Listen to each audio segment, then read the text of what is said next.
आपसे पहला सवाल ये पूछूंगा, प्रदेश में सरकार कैसे चल रही है? प्रदेश में सरकार है ही कहाँ।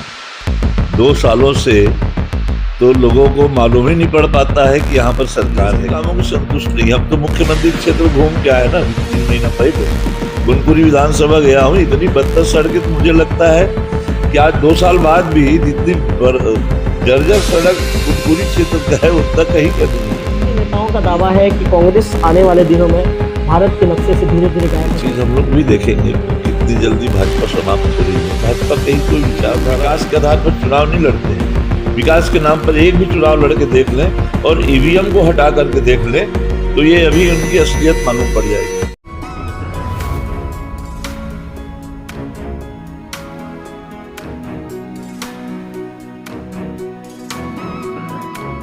नमस्कार, मैं हूं रवि तिवारी। आप देखना शुरू कर चुके हैं लोकल टीवी। कांग्रेस के दिग्गज नेता, प्रदेश कांग्रेस कमेटी के पूर्व अध्यक्ष और कांग्रेस के वरिष्ठ नेता धनेंद्र साहू जी का देवभोग दौरा है।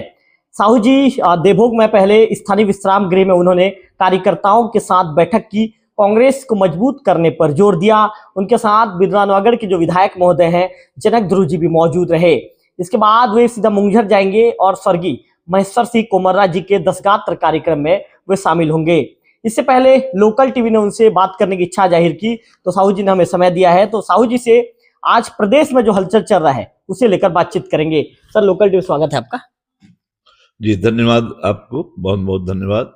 आज सर आपसे पहला सवाल ये पूछूंगा, प्रदेश में सरकार कैसे चल रही है? प्रदेश में सरकार है ही कहाँ। 2 सालों से तो लोगों को मालूम ही नहीं पड़ पाता है कि यहाँ पर सरकार है क्या। सिर्फ पिछले सरकार की योजनाओं को नाम बदलना, उन योजनाओं को बंद करना, यही इस काम रह गया इस सरकार का। कहीं कोई विकास के काम नहीं हो रहे हैं। पूरी तरह से डेवलपमेंट जो है इस पूरे प्रदेश में बंद हो गया है, चाहे कोई भी इलाका हो। मैं तो स्वयं मुख्यमंत्री जी के इलाके से होकर आया हूं अभी 4 महीने पहले।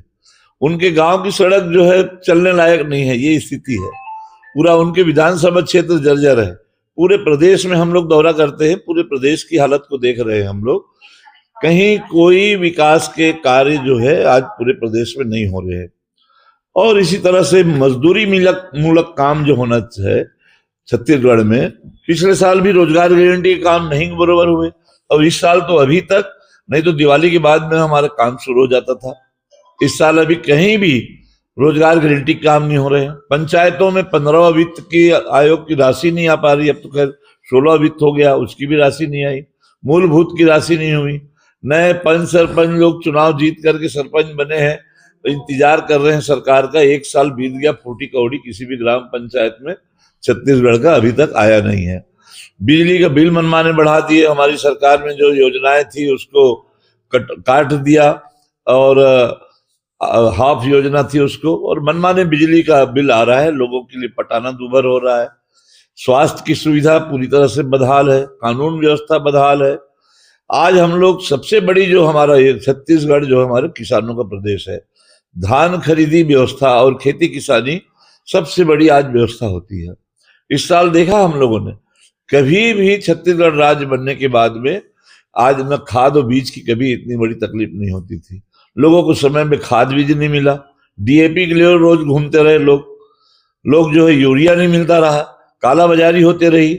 और केंद्र सरकार में ही जो रिपोर्ट जमा किया गया है, पूरे देश भर में छत्तीसगढ़ में सबसे ज्यादा नकली खाद और नकली बीज और काला बाजारी भी खाद और दवाइयों का यहाँ पर हुआ है। तो ये सरकार नामा तो कहीं कोई चीज ही नहीं है ना। आज अभी धान खरीदी 15 दिन बाद शुरू की है, उसके बावजूद भी लोगों को टोकन कटाने में परेशानी हो रही। अब धान के ढेर लगे हुए हैं सारी सोसाइटियों में, धान नहीं उठा पा रहे हैं। भाजपा के ट्रांसपोर्टरों को ही यहाँ पर उनका ठेका दिया गया ट्रांसपोर्ट का। पूरे छत्तीसगढ़ प्रदेश में आज सारे सोसाइटी में धान जाम हो गया है और उस धान को शिफ्ट नहीं कर पा रहे हैं। और 1-2 दिन में पूरे छत्तीसगढ़ में धान खरीदी जो है लगभग चौपट हो जानी है, बंद हो जाएगी, ये स्थिति है। और इसका फायदा लोगों को हो रहा है। औने पौने में किसान लोग अपनी उपज को बेचने पर मजबूर हो रहे हैं। और इसी तरह से आज हम लोग देखें कि पहले हमारी जब सरकार थी तो हम लोग सीधा धान खरीदी केंद्र से उठा करके राइस मिल में मिलिंग के लिए देते थे। अब ये लोग यहां से नहीं उठा रहे और ना राइस मिल वाले लोग उठा रहे हैं, इसको उठा करके धान संग्रहण केंद्र में डालेंगे, डबल ट्रांसपोर्टिंग, सुगति और इन तमाम सारी चीजों में भ्रष्टाचार को इन लोगों ने जन्म दे दिया है पूरी तरह से। तो ये सरकार पूरी तरह से आज नशे के भी मनमाने, आज नशे के आज जो है घटनाएं हो रही है बिक्री की।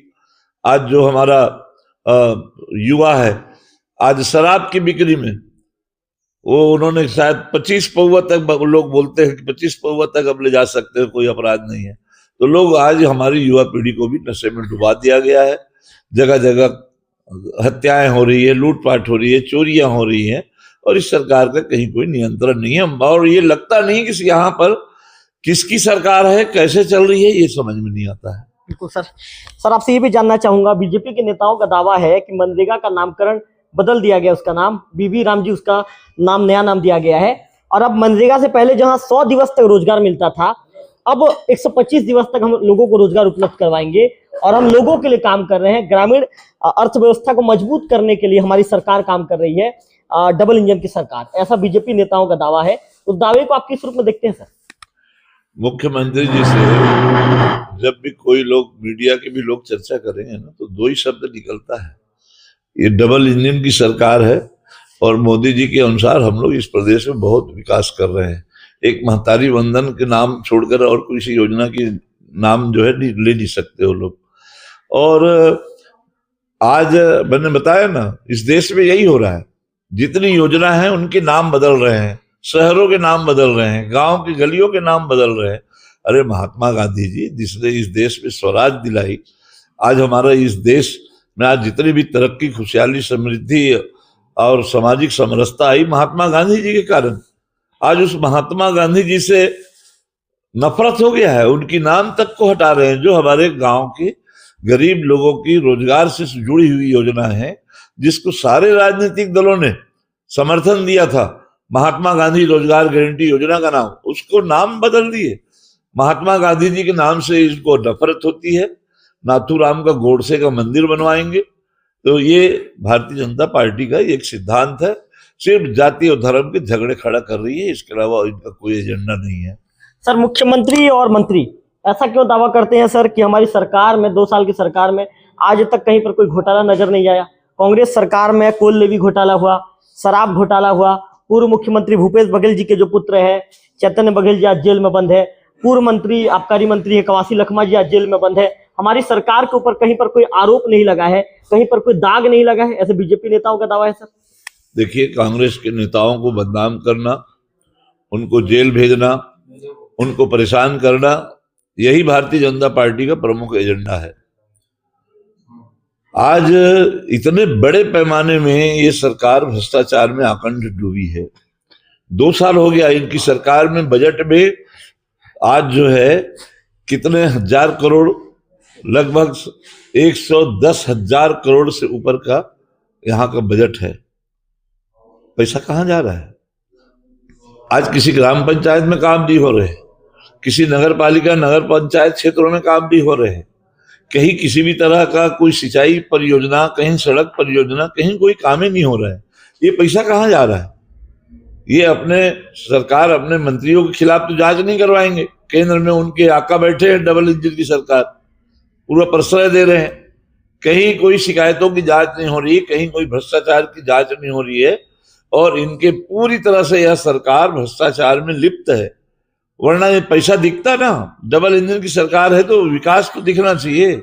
मैं तो दावे के साथ कहता हूं कि बताए किस गांव में कितना काम हो रहा है, तो ये बता नहीं सकते हैं। कहीं कोई काम नहीं हो रहा है, तमाम सारी परियोजनाएं सारी ठप पड़ी हुई है पैसे के अभाव में। 2-2 साल से ठेकेदारों का पेमेंट नहीं हो रहा है, लोग भटक रहे हैं। चाहे सिंचाई विभाग की बात करें या पीडब्ल्यूडी विभाग की बात करें या पीएचई डिपार्टमेंट का। जब से हमारी सरकार गई है, जल जीवन मिशन के अंतर्गत जो पेयजल का काम हो रहा था, सब अधूरा अधूरा पड़ा है, कहीं कोई काम नहीं। आप किसी भी गांव जाकर के सर्वे करके देख लीजिए, ठेकेदारों के पेमेंट नहीं हो रहा है 2 साल से। ये बदतर स्थिति है। सर आपके बारे में कहा जाता है कि आप खुलकर अपनी राय मीडिया में रखते हैं। आज एक सवाल पूछूंगा सर, खुलकर मीडिया में रखिए अपनी राय। सर आपकी सरकार क्यों चली गई? खुलकर बताइए सर। बहुत खुल करके यह बताने में कोई मुझे संकोच नहीं है। कहीं न कहीं हमारे बड़े नेताओं में कहीं कोई तालमेल का भी अभाव था, और उनका जो भारतीय जनता पार्टी का झूठा घोषणा पत्र होता है, जिस तरह से महिलाओं को, किसानों को प्रलोभन दिया गया, और उसके कारण से जो जनमत है वो हमारी कांग्रेस पार्टी के पक्ष में नहीं आया। सर आपको लगता है क्या? और जो बड़ा कारण है, जो वोट चोरी का, जिसको आज हमारे राहुल जी लगातार बोल रहे हैं, वोट चोरी बड़े पैमाने पर हमारे छत्तीसगढ़ में भी सारे विधानसभा में हुई। हम लोग जाते हैं गांव में, लोग रोते हैं, बोलते हैं कि भैया हम लोगों ने तो आपको वोट दिया, हमारे गांव में इतने वोट दिए, कहाँ गए वोट? उसके बावजूद भी हम लोग सब जीत रहे थे। लेकिन नहीं, ये वोट चोरी जो है सब जगह हुए हैं, और उसके कारण आज जो है ये हमारी सरकार नहीं बन पाई। सर आप तो अभनपुर के दिग्गज नेता हैं, आपके हार का क्या कारण रहा? चूंकि आपने चुनाव हारने के बाद तो विश्लेषण तो किया होगा सर, समीक्षा तो आपने किया होगा, आपके समीक्षा में कहां पर चूक रह गई सर, कहां पर वो पेच नहीं फंस पाया जिसके चलते आपने अपनी सीट गंवा दी? निश्चित तौर पर मैंने बताया ना कि जो सबसे बड़ा कारण तो वोट चोरी का है, जो बड़े पैमाने पर बोगस मतदान कराना, वोट चोरी करना, यही प्रमुख कारण रहा है। और लोगों को जिस तरह से बहकाया गया, महिलाओं को वोट को बहकाया गया और फॉर्म भरवाए गए, ये तमाम सारे कारण आज वहां पर हुए। कांग्रेस के नेताओं के खिलाफ में झूठे प्रचार प्रसार करना, करप्शन के झूठे आरोप लगाना, ये तमाम कारणों का असर जो है हम लोगों को हुआ है। सर आपको लगता है क्या जो 2.5 साल वाली जो बातें मीडिया में हेडलाइन के तौर पर 5 सालों तक चली, टी.एस. सिंहदेव जी 2.5 साल के बाद सीएम बनेंगे, सीएम की कुर्सी संभालेंगे, तो ये 2.5 साल वाले कहीं ना कहीं पेच कांग्रेस के ऊपर भारी पड़ गया और कांग्रेस को सत्ता से बाहर होना पड़ा? देखिए, ये कोई बहुत बड़ा कारण नहीं था, जरूर जो है यह एक विषय था, लेकिन इतना बड़ा कारण नहीं था कि ये पूरे चुनाव परिणाम को प्रभावित कर सका हो। सर 2.5 साल वाली बातचीत हुई थी क्या, आप जानते हैं? नहीं, इस बात का कहीं कोई प्रमाण किसी के पास नहीं है। सर आप सीनियर लीडर हैं, आप भी सर आप सीनियर लीडर हैं सर, आप भी दिल्ली में बैठकों में जाते रहे हैं, कभी आपके सामने ऐसे बातचीत हुई क्या सर कि 2.5 साल सिंहदेव जी आप सीएम बनेंगे, 2.5 साल भूपेश जी बनेंगे, ऐसा कुछ है तो बता दीजिए सर, क्योंकि आप खुलकर मीडिया में अपनी राय रखते हैं सर, मैं आपके विषय में जानता हूँ सर। नहीं, ऐसा कहीं कोई घटनाएं नहीं हुई हैं, कहीं पर कोई 2.5 साल वाली बातें नहीं हुई हैं। ये जो है इस तरह की बातें न जाने कैसे क्यों ऊपर आई, लेकिन इस तरह की कहीं कोई ऐसे न पार्टी की बैठक में नहीं हुई है, ना आपसी बैठक में भी इस तरह की बातें नहीं आई है। सर चूंकि अभी आप लोग विपक्ष में हैं, विपक्ष से सत्ता में आने के लिए कितना मेहनत करना पड़ेगा, कितना संघर्ष करना पड़ेगा? आपको लगता है क्या सर कि पार्टी को कहीं पर कोई बदलाव करना चाहिए? सर आपको लगता है क्या कि कहीं पर अभी भी चूक है? चूंकि नए जिलाध्यक्षों का गठन हो चुका है, तो कहीं पर कोई चूक है, उस चूक को हम बदल सकते हैं और चूक को यू टर्न में लेकर फिर से पार्टी को मजबूत किया जा सकता है, ऐसा कहीं पर लगता है धनेश साहू सर को? निश्चित तौर पर जो हमारा अहमदाबाद अधिवेशन, जयपुर अधिवेशन में जो पार्टी ने कार्य समिति में तय किया और संगठन सृजन कार्यक्रम पूरे देश भर में चलाया जा रहा है, उसी के तहत हमारे यहाँ जो अभी मंडल में जो संगठन सृजन के तहत मंडल का गठन हो रहा है, हुआ है। इसी तरह से ब्लॉक के भी गठन के भी सब रायशुमारी हो गई है, और हमारे जिला की भी तो घोषणा हो ही गई है। इस संगठन सृजन कार्यक्रम के तहत आदरणीय राहुल जी और खड़गे जी के द्वारा में जो पूरे देश भर में कार्यक्रम चलाया जा रहा है, तो इसमें संगठन में एक नयापन लाने के लिए और एक सबको बराबर भागीदारी मिले, नेतृत्व मिले, सभी समुदाय के लोगों को, सभी वर्ग के लोगों को, ये कोशिश इसमें पूरी तरह से की गई है। और उनको स्वयं राहुल जी उपस्थित हो रहे हैं, ट्रेनिंग दिया जा रहा है उनको कि आज जो समय की आवश्यकता है, किस तरह से प्रशिक्षित किया जाए हमारे संगठन के पदाधिकारियों को और लक्ष्य देकर के काम किया जाए। उससे हम लोगों को पूरी तरह से आशा है कि आने वाले समय में कांग्रेस की बहुत बेहतर स्थिति निश्चित तौर पर बनेगी। सर आपने जो जवाब दिया है उसी जवाब से मैं सवाल बना के आपको पूछूंगा। आपने कहा कि सभी वर्गों को बराबर तौर पर स्थापित करने का काम किया गया है, तो सर ये मीडिया में खबर क्यों छपती है सर कि पूर्व मुख्यमंत्री भूपेश बघेल जी के इतने जिलाध्यक्ष? फिर क्यों खबर छपती है सर दीपक बैज जी के इतने जिलाध्यक्ष? फिर खबर क्यों छपती है सर चरण दास जी के इतने जिलाध्यक्ष? फिर खबर क्यों छपती है सर पूर्व उप मुख्यमंत्री जी टी.एस. सिंहदेव के इतने जिलाध्यक्ष? सर आपका वहीं पर नाम नहीं छपा सर कि जो हमारे पूर्व अध्यक्ष महोदय हैं, प्रदेश अध्यक्ष महोदय हैं धनेन्द्र साहू जी के इतने जिलाध्यक्ष, सिर्फ 4 ही नेताओं का नाम आया सर। 4 ही नेता फ्रंट लाइन में खड़े होकर क्यों बैटिंग कर रहे हैं सर? आप लोग को बैटिंग करने का अवसर कब मिलेगा सर? देखिए, बैटिंग में इसमें हमारे प्रदेश के नेताओं की कोई भूमिका नहीं थी। ये तो सिर्फ मीडिया के द्वारा बांट दिया गया है कि... आपने तो खबर तो पढ़ा होगा आदरणीय। नहीं, बिल्कुल पढ़ा है, तभी तो मैं बोल रहा हूँ ना, ये सिर्फ मीडिया की खबरें हैं। कहीं हमारे संगठन सृजन के तहत बहुत निष्पक्ष रूप से हमारे ऑब्जर्वर लोगों का अन्य प्रदेश के नेताओं को भेजा गया था और बहुत ही कड़ाई के साथ में उन ऑब्जर्वर्स लोगों ने उसको कार्यकर्ताओं की राय ली गई है। सब जगह सभी जगह कार्यकर्ताओं के राय की प्राथमिकता के आधार पर स्वयं राहुल जी और खड़गे जी ने उसको किया है। मतलब सर आपको लगता है सर कि मीडिया ऐसे ही मतलब जो पत्रकार होते हैं टेबल में बैठकर खबर लिख देते हैं, मतलब आप ये कहना चाहते हैं? मैं निश्चित तौर पर कहूंगा ये सारे हमारे जितने भी अध्यक्ष का चयन हुआ है पूरे हमारे राहुल जी के लोग हैं। न कोई दीपक बैच का आदमी है, न कोई भूपेश बघेल का आदमी है, सारे के सारे कांग्रेस के लोग हैं और सारे हमारे खड़गे जी और राहुल जी के लोग हैं। मतलब सर कोई आपका आदमी ही क्या सर? आप चाह रहे थे क्या सर किसी को जिलाध्यक्ष बनाना? ईमानदारी से बताइए सर, खुल के बताइए सर। नहीं, पूरी तरह से खुल के ही बता रहे हैं कि सब हमारे ऑब्जर्वर्स लोग और कार्यकर्ताओं से सब जगह 5-5, 6-6 नाम मांगे गए थे। सर मीडिया में तो खबर ये भी है सर कि आप दुखी हैं करके।